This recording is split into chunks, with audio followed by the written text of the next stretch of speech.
All right, hello. Thank you so much for joining us. This is our pre-departure webinar for the London semester fall 2017. This is Maggie McCauley. I'm the program coordinator for the UK and Ireland programs at CIS Abroad. It is a pleasure to be here. It has been a joy working with all of you throughout the past few months, getting you ready to go abroad. And your experience is coming very soon, so this is very exciting. And I'm joined here by Anna Bermani. Hi, Anna. How are you? Hi, Maggie. Hi, everyone. Very nice to meet you. Virtually meet you, everyone. Yeah, exactly. And you will be meeting Anna in person very shortly. So yeah, the purpose of this webinar is really just to address some questions that you may have sort of going into your time abroad, things like packing. What does the immigration process look like going through the airport? What you can expect in terms of orientation, etc. So we'll go through a lot of information. For those of us who are joining us live today, you have a little control panel, which I know you've all sort of had a chance to practice sort of raising a hand, but you can also type in questions. You can do that as we go, or you can wait till the end and we'll have a little Q&A at the end. And for those listening to the recording, thanks for listening, and if you have any questions, you know where to find me.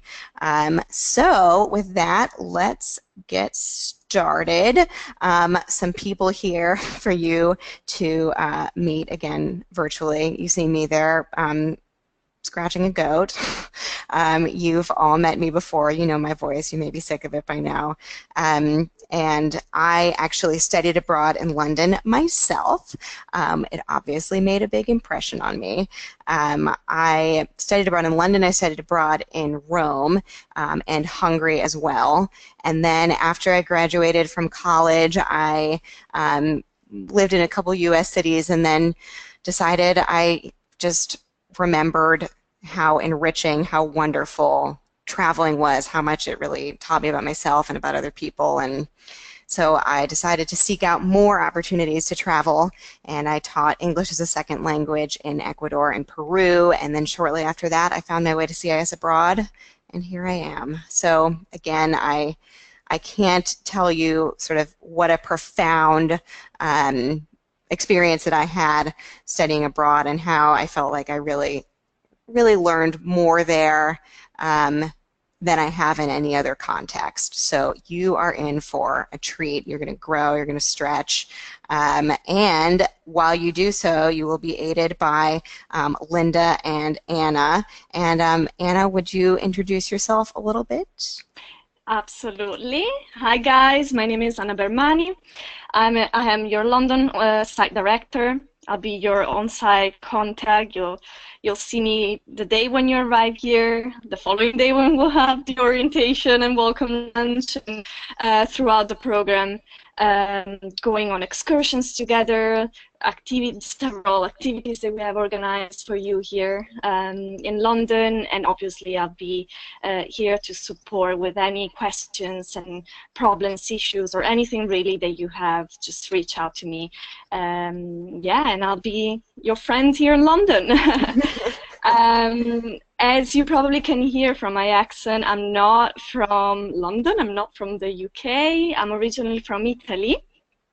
I moved to London over 3 years ago, and I've been working for CIS for 2.5 years in this position, well, in the London office, and I absolutely love it. And I cannot wait for you to be here and to show you around, to show you my favorite places. It will be amazing. It will be so much fun, and I really look forward to meeting you here. Linda will be with us a few times, helping us, joining us for the first week when you arrive, and for some excursions and activities that we'll do together. She is on-site staff in Florence and will be helping us. So you'll be able to meet her right when you're back here. Mm-hmm.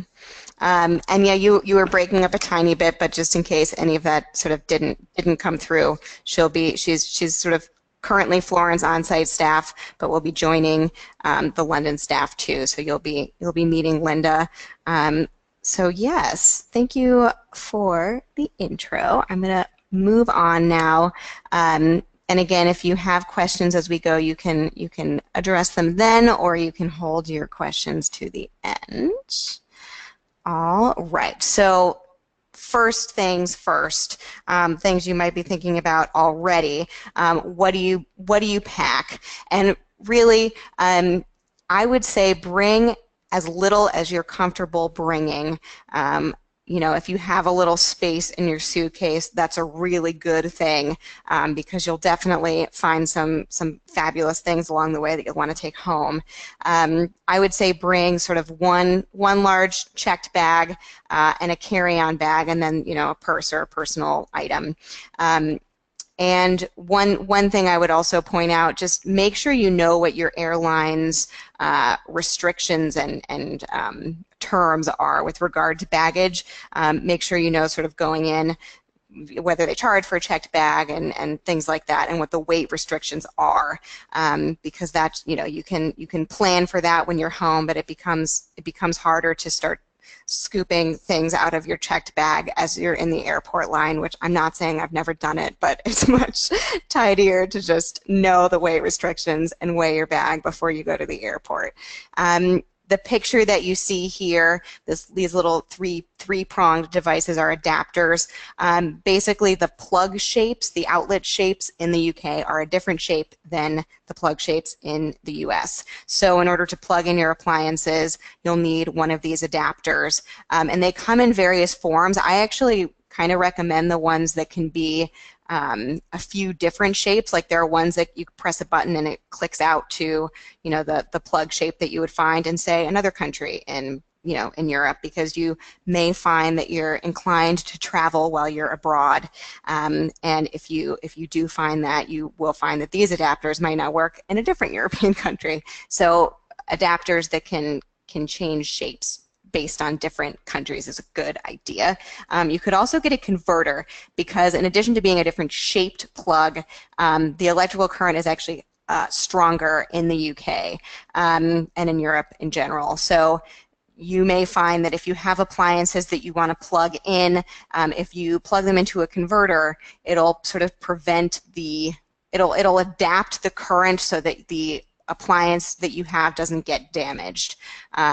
That being said, if you have hair straighteners and blow dryers, they notoriously short out, get really crazy hot, sort of get damaged or damage other things, just because they use a lot of electricity and they get this high voltage in them, and they either, you know, break or go nuts. I spoke to a friend recently who said she put a curling iron down in her bed and it left a black bar in her mattress because it was so hot from this higher current. So I would say if you want to have, you know, a straightener or a hair dryer on hand, purchasing one, a nice cheap one when you get there, is actually my recommendation.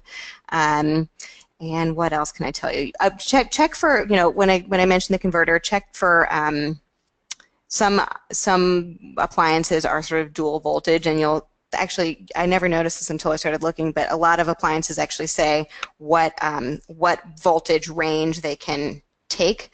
So that's sort of a good indication for whether or not something will need a converter. Like I think on my computer power cord, for instance, it says that it's good for up to 240 volts. So that's something you can check when you're thinking about using a converter.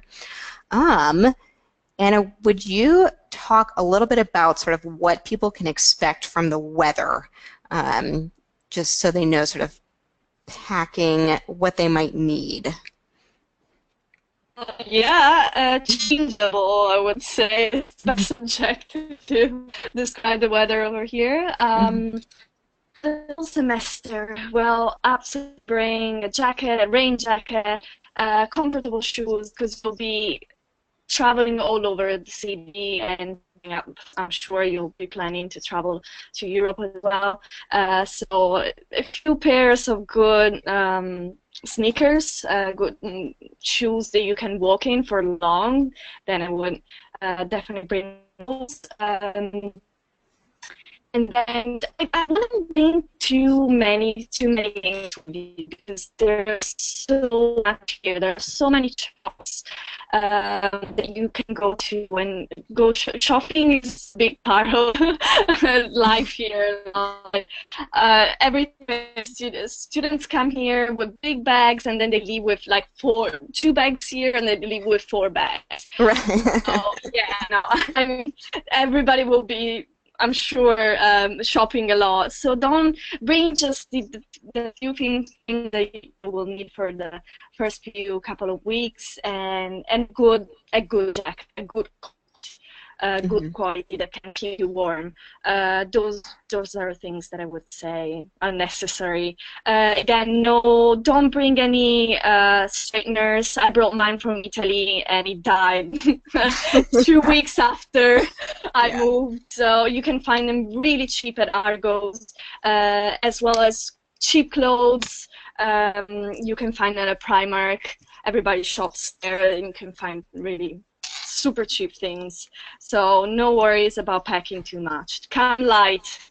Yeah, exactly. And also things like toiletries. There's plenty of shampoo and conditioner in the UK. You can even try out a new brand, be a new you. But again, with weight restrictions in your bag, man, those things are heavy, and they just take up a lot of space and a lot of weight. So I would say, avoid big shampoo bottles. Avoid electronics you don't need. Definitely bring your laptop for for schoolwork, and I would put that in your carry-on bag for sure. And yeah, I would also I'll mention briefly medications. I would say if you take a prescription medication, you'll want to bring enough with you to last you while you're there, but definitely keep all your medication in its original packaging. And actually, best case scenario, if you have a note from your doctor that just says, that they've prescribed this to you and to treat X or Y symptom, if this is unlikely, but if somebody were to say, well, what are you doing with like 5 bottles of this medication, you would just say, I'm abroad for this amount of time, and this is my note from my doctor to explain why I have a bag full of pills. But again, don't have if you have like a plastic bag full of unmarked pills, that will raise a big eyebrow at immigration. So I would avoid that for sure. And if you haven't yet, take a look at the Module 3 OPO, which is available in your portal, and also the Module 2 one, which is linked from your congratulations email, has some great sort of packing advice also. All right, moving along. Okay, so immigration, things to expect. So you have received an email from me. Most of you received it actually this past Friday when the Roehampton offer letters were released. So the letter that you received has the CIS Abroad UK Customs Visa letter, which basically states, that you're a student enrolled in a program with us.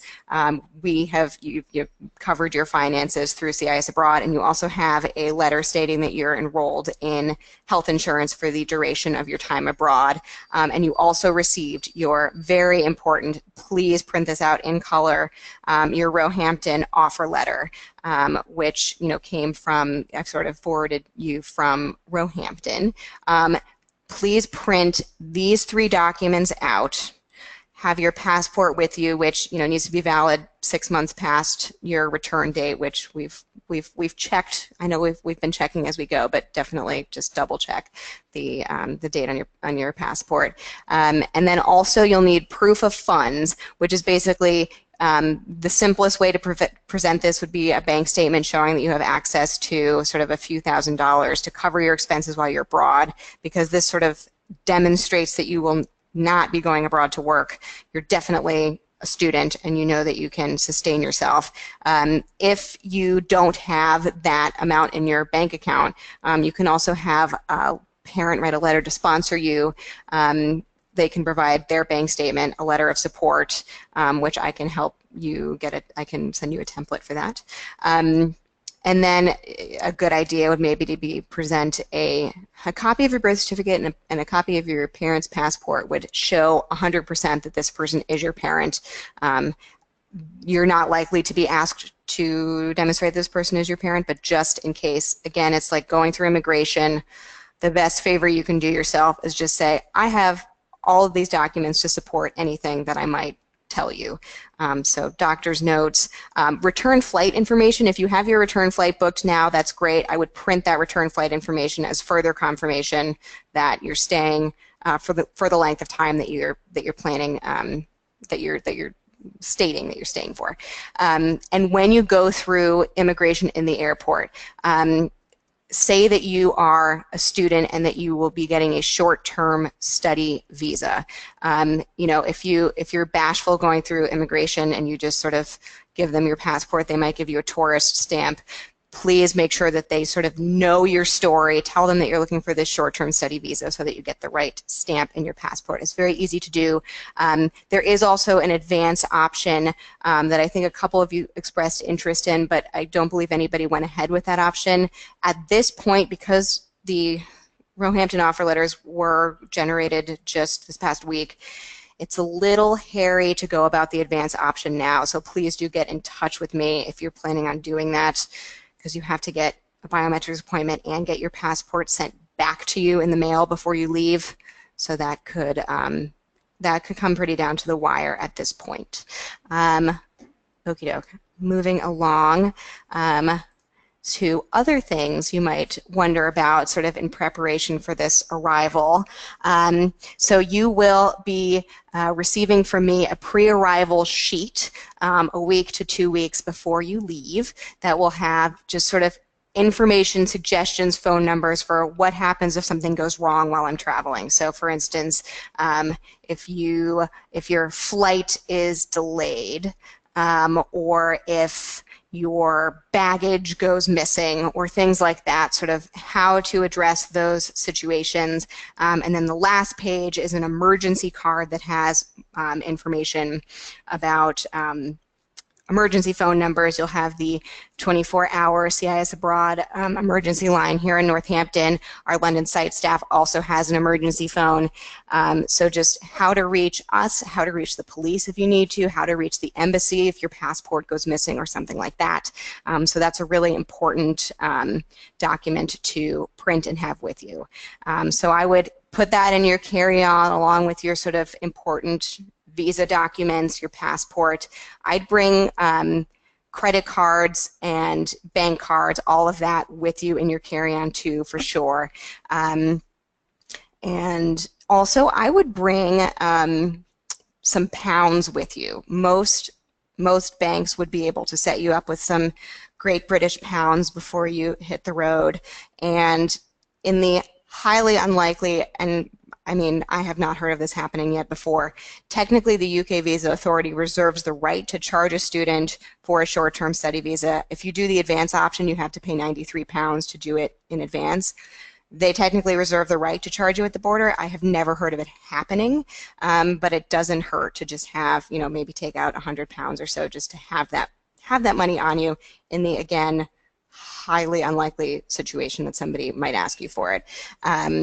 It's also just nice to have some pounds on you so that you don't have to like rush to an ATM when you get off the plane. When you land, you will have to go through sort of customs and get your bag. And I know that, you know, for those of you who have submitted flight information, and if you have not submitted flight information to me, please do submit it to me.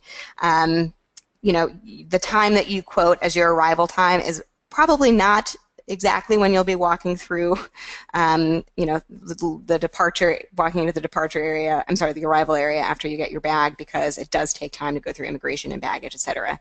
Don't worry. The Roehampton student ambassadors are the ones who sort of handle this pickup, and they will be totally expecting that you will take a little while to go through immigration and get your bags, etc. So don't feel like you're going to miss your window. You know, so you're dealing with people who know the situation, and not to worry. Yeah, I think that's all I want to say. The Roehampton staff will be meeting you. They're the student ambassadors, and I will send out information sort of as we go, just about sort of where to find them. I think they're usually Terminal 3, but just I will send out more information as we get closer to the day. And when you arrive on campus, you will be meeting Anna, and I think probably also Linda, who will sort of help you, get oriented on the campus, and you'll have a little chance to meet our on-site staff when you get to Roehampton. All right, Anna, did I miss anything important there? I think I got it. No, you covered everything. Okay. Linda and I will be sitting in the arrival area on campus at Roehampton University, and you'll meet us there as soon as you arrive. We'll be there with a big CIS flag and your welcome packs, and yeah, so I'm excited. Okay, good. Yes. Okay. Cool. Thank you. Okay. So now another thing that you might be wondering about, and actually probably that your parents are also wondering about, is just the best ways to place phone calls, stay in touch with people at home, but also how to reach your friends and such abroad. What's the smart way to make phone calls? Best case scenario, if you have a phone that you can unlock in the U.S., if you can probably check in with your provider and say, can I unlock my phone? They may say it's already unlocked. They may say no. But that would be the best case scenario. Then you can actually take your U.S. SIM card out, put a UK SIM card in, and do sort of a pay-as-you-go phone plan while you're overseas. That's kind of the easiest way to be able to use your own phone while you're abroad. If you can't unlock your phone, I would say still bring your smartphone with you, because it's great to have sort of access to Wi-Fi on a little tiny device as you travel. But you might get a super cheap cell phone. I know that's what I did when I was a student. I got a really, really cheap, crummy cell phone that I could use for texting people who I met, people in my program. And so that's another way to go. I also strongly recommend for home, for reaching people at home, but also people while you're abroad. WhatsApp and Skype have great sort of messaging and call systems in place where you can use a Wi-Fi signal to place calls and send messages, rather than paying with your phone plan. So WhatsApp and Skype are a great way to stay in touch with people at home, but even just to message people without having to use your phone dollars. Highly recommend that.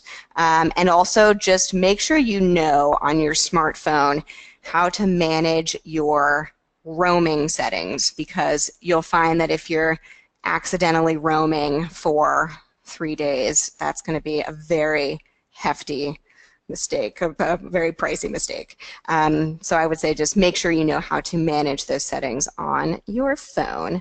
And Anna will be asking you for sort of contact information when you get there, and it's important to provide a phone number that's workable, just for safety, so that our staff can get in touch with you if need be, and vice versa. All right, moving right along. Okay, so first week in London, again, you'll be arriving September 13th, and Roehampton's orientation is definitely very extensive, very in-depth, very nurturing, very fun. You'll find that about the Roehampton staff in general. They're a ball, and they will really sort of take you through transportation around the city, which we'll talk about briefly in this presentation too. But yeah, you'll find that they really cover a lot of ground quickly and in a fun, fantastic way. And actually, Anna, would you talk a little bit about what to expect from sort of the CIS Abroad orientation? Yeah, absolutely. During our orientation, you will receive further information about how to travel in London, how to use your Oyster card, which is the card that we use on all public transportation here. We'll go over what to do in case of an emergency. who to call, what is the UK emergency number over here, what to do in case of a citywide emergency as well. We'll talk about culture shock, what to expect, how to recognize what culture shock is, when you have cultural shock, and how to cope. And we'll be talking about your program and the social program, how to sign up for the activities that we have organized. Mm-hmm. So these are the main topics, but there will be more. And there's a little a little meet and greet sort of welcome meal also that you'll get information about, so that you can bond with other CIS abroad students.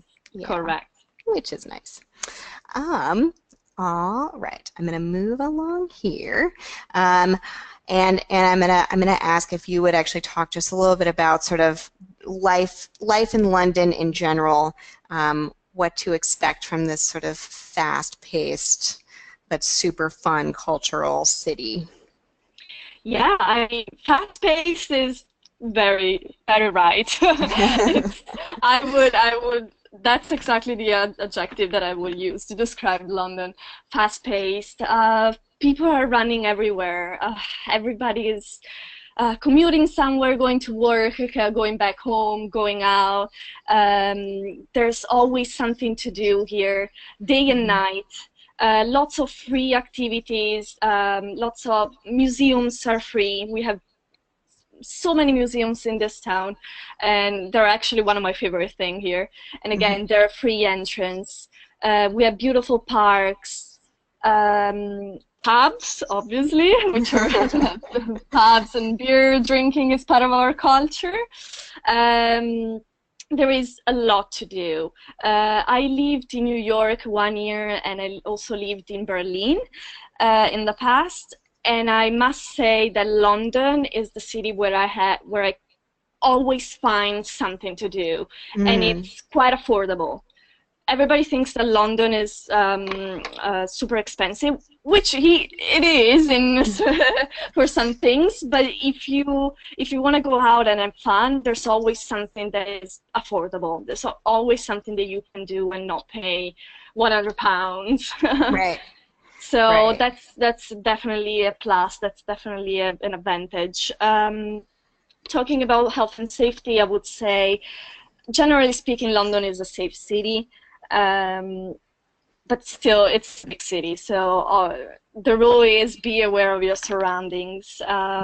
It's perfectly fine to be out and about during the day and during the night, especially in zones 1, 2, and 3. And those, you'll be living in zone 3, and you'll be probably traveling between zones 1 and 2 for visiting the city. So those are perfectly safe zones to travel both during the day and night. So I don't think you'll feel any. I don't think you'll feel in danger at any point. ATMs and money expenses. Well. Here in London, we pretty much use our debit and credit cards to pay for everything, even just a coffee. You can, if you have a contactless credit or debit card, which I'm not 100% sure that you already have in the US. But we do have it over here. If you have a contactless card, you can pay for your travel on buses and tube, and pretty much for everything. I think we're still behind on that technology. I think we still don't have. I feel like the chip and pin thing is like so in the UK there's like a system where you can basically just tap your credit card and it works, which we just don't have yet, or maybe I just don't. I mean, I feel like I've reached the age now where sometimes I don't know what the cool kids are doing anymore, but I really think we don't have it. But we do. One thing that actually you may want to look into is your credit card. If it doesn't have a little chip, like one of those little sort of metal rectangles, every credit card that has been issued to me in recent years has had a chip on it. You will need that chip in order to use your card. And actually, make sure that you know the PIN number for your credit card. I didn't know that my credit cards even had PIN numbers until I went traveling. You may not even have set one up because in the U.S. we're never really required to give our credit card PIN number. But make sure that you know your credit card PIN number when you travel and that it has a little chip in it because that's the form they use, and also this like form of the future, which is this contact card that you just like breeze through and just tap it and go. We're not there yet as far as I know. But yeah, Yeah, if you have a card with a chip, then you'll be fine pretty much paying everywhere. I tend to see that some students come here, when they come here with a credit card or debit card that doesn't have a chip, they have a hard time withdrawing money from ATMs or paying for their Oyster card. So, or automatic machines around town, it's a bit difficult. They can still withdraw money, get money from the bank. They can go to a bank and get money, but it can be a bit difficult to withdraw money from ATMs and just use the machines around town. So definitely having a chip would be would be a good thing. And also, guys, if you can check with your bank back home and see if your bank is affiliated with any banks over here. For example, I know Bank of America is affiliated with Barclays. Then you know that if you go to one of the banks affiliated to your bank back home, you can withdraw money spending less transaction fees. So it will cost you less money to withdraw from those ATMs instead of going to other banks. Yeah. This is something that I always suggest students to look into because, I mean, budgeting is always good and saving some extra money. Why not?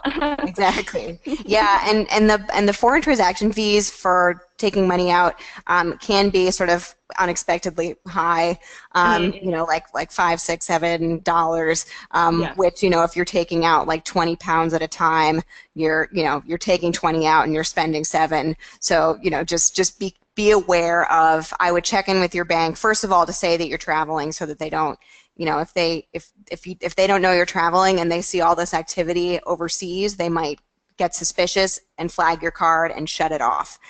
So make sure they know you're traveling and make sure that you sort of have a sense of what your foreign transaction fees are so that you can plan accordingly because you will be, there's not a meal plan included with the program, so you'll be sort of feeding yourself.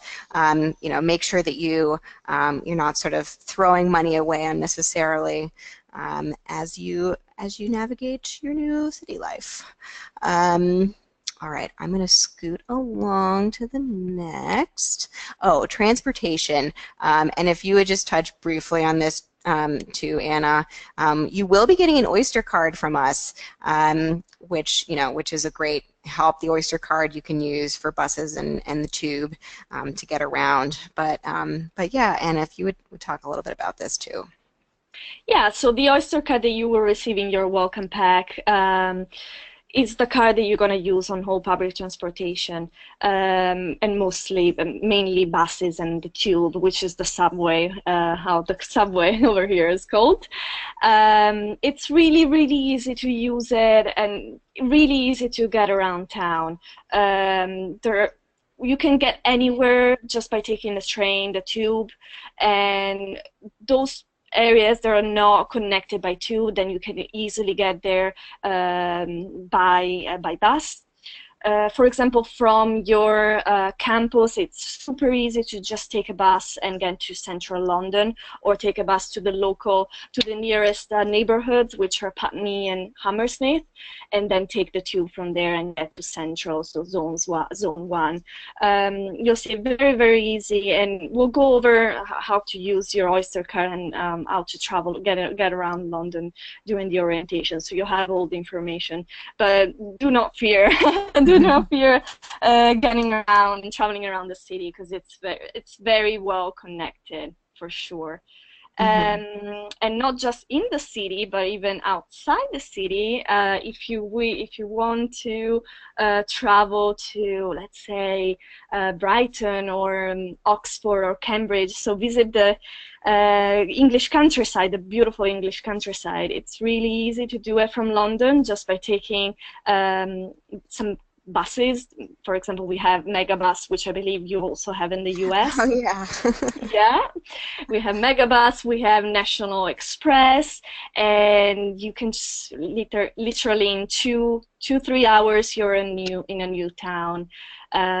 So I strongly recommend to do that while you're here, and obviously it's really easy to travel to Europe as well, because London is a huge hub, and you can fly pretty much everywhere here in Europe with as little as £20. 20 pounds. It could be 30 to 40 pounds return. You can fly to Paris or Barcelona, especially if you book your ticket with Ryanair, which is a low-cost company, a famous low-cost company that we have over here. So, oh my God, you'll be traveling, guys. I know that already. And when you do travel, please fill out an independent travel form, which is a super easy computer form that basically you just fill in where you're going, who you're going with, and that way our site directors know where you're at. You know, just in case, you know, you were not in class on Monday, they would say, okay, maybe their flight was delayed, or, you know, so make sure you want to keep our site directors in the loop about your travel plans. I'm going to move along just so that I want to make sure we have time for a couple of questions, and I know, Anna, you may have to head out earlier.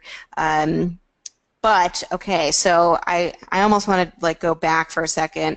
So this is, you know, picture A, this is picture B. So one of the greatest things about Roehampton is that you have this gorgeous green campus to come home to after the frenetic energy of London.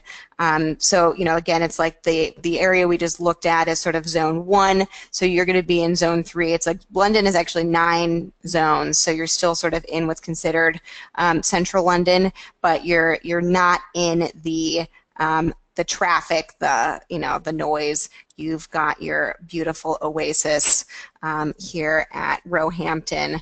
And to move along, just what to expect from sort of what's different about Roehampton than maybe what you're used to at your home university. I would say in Europe in general, there's sort of an emphasis on independent learning, by which I mean, I feel like in the U.S. we typically have kind of very specific sort of discrete homework assignments, you know exactly when it's due, you know you're going to get graded on it, so you have to get it done, and it's sort of very incrementally assigned throughout the term, so that it's really quite easy to know that you're definitely keeping up, whereas you may find when you get to London, oh, this is funny, I haven't had homework in 3 weeks. This is, you know, what a funny thing. Whereas actually, what you will have wanted to be doing during those 3 weeks is keeping an eye on the syllabus and sort of looking ahead to what you'll need to be prepared for, what discussions to prepare for. You know, make sure you keep an eye on sort of your syllabus, your course texts, because it may not be super obvious exactly what's due on Tuesday, but you'll know that you have a big assignment or something to really prepare for in 2 weeks. So you'll probably have fewer assessments, and it'll be sort of you'll need to take a little initiative for making sure that you're keeping up with your courses. But the Roehampton staff is all really cool, really friendly. So you know, make sure to just reach out if you feel like you have questions, and yeah, just, you know, keep on top of that sort of syllabus in your course materials. And so this is a picture of what sort of a dorm room might look like, and you'll see it's not luxurious. You'll see that it's, you know, it's a bed, a desk. you'll be sharing a bathroom. You'll be sharing sort of a kitchen and living space, which will have basic sort of kitchen utensils, so you don't need to worry about. I actually brought a frying pan once when I studied abroad. You don't need to bring you don't need to bring any sort of basic kitchen things. That will be waiting for you, as well as bedding. And contrary to what this photo seems to suggest, you should bring your own towel. I would bring, a shower towel with you. And if you do decide you want to like extra bedding to supplement the bedding that you're given, our site team can help you find a cheap place to get another set of sheets if you want. There'll be laundry available nearby, so you'll have your sort of basic needs met. But I will say you'll have your basic needs met. I feel like the dormitories in the U.S. have become super deluxe because schools are kind of competing with each other for who has better, shinier, newer dorms and just spending like wild. That hasn't happened in the U.K. It's very basic accommodations, which also means that you may notice this is not a huge room. If you come with 3 big suitcases, they're going to be your roommates. So you will have your own bedroom, but space will be, at a premium. So I would, pack as little luggage as you can. I think that's all I want to say on that.